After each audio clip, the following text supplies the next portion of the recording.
The book of Genesis, chapter 38.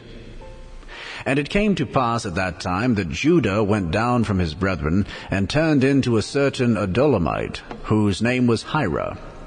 And Judah saw there a daughter of a certain Canaanite, whose name was Shuah. And he took her, and went in unto her. And she conceived, and bare a son. And he called his name And she conceived again, and bare a son, and she called his name Onan. And she yet again conceived, and bare a son, and called his name Shelah. And he was at Chezib when she bare him. And Judah took a wife for his firstborn, whose name was Tamar. And Judah's firstborn, was wicked in the sight of the Lord, and the Lord slew him. And Judah said unto Onan, Go in unto thy brother's wife, and marry her, and raise up seed to thy brother. And Onan knew that the seed should not be his. And it came to pass, when he went in unto his brother's wife, that he spilled it on the ground, lest that he should give seed to his brother. And the thing which he did displeased the Lord, wherefore he slew him also. Then said Judah to Tamar his daughter-in-law, Remain a widow at thy father's house, till Shelah my son be grown. For he said, Lest peradventure he die also, as his brethren did. And Tamar went and dwelt in her father's house.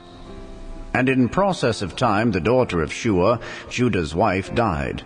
And Judah was comforted, and went up unto his sheep shearers to Timnath, he and his friend Hirah the Adullamite. And it was told Tamar, saying, Behold, thy father-in-law goeth up to Timnath to shear his sheep. And she put her widow's garments off from her, and covered her with a veil, and wrapped herself, and sat in an open place, which is by the way to Timnath. For she saw that Shelah was grown, and she was not given unto him to wife. When Judah saw her, he thought her to be an harlot, because she had covered her face. And he turned unto her by the way, and said, Go to, I pray thee, let me come in unto thee. For he knew not that she was his daughter-in-law. And she said, What wilt thou give me, that thou mayest come in unto me? And he said, I will send thee a kid from the flock. And she said, Wilt thou give me a pledge till thou send it? And he said, What pledge shall I give thee? And she said, Thy signet and thy bracelets and thy staff that is in thine hand. And he gave it her, and came in unto her, and she conceived by him. And she arose and went away, and laid by her veil from her, and put on the garments of her widowhood.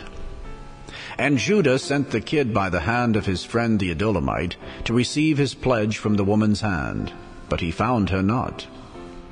Then he asked the men of that place, saying, Where is the harlot that was openly by the wayside? And they said, There was no harlot in this place. And he returned to Judah, and said, I cannot find her. And also the men of the place said, that there was no harlot in this place. And Judah said, Let her take it to her, lest we be shamed. Behold, I sent this kid, and thou hast not found her.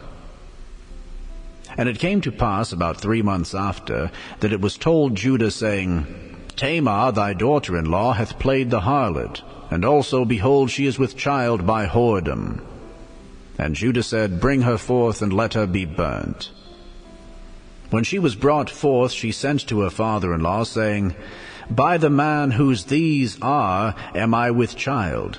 And she said, Discern, I pray thee, whose are these, the signet and bracelets and staff? And Judah acknowledged them, and said, She hath been more righteous than I, because that I gave her not to Shelah my son. And he knew her again no more. And it came to pass in the time of her travail, that, behold, twins were in her womb. And it came to pass, when she travailed, that the one put out his hand. And the midwife took and bound upon his hand a scarlet thread, saying, This came out first.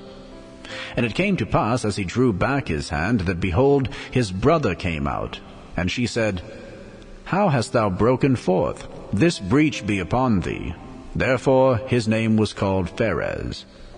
And afterward came out his brother, that had the scarlet thread upon his hand, and his name was called Zerah.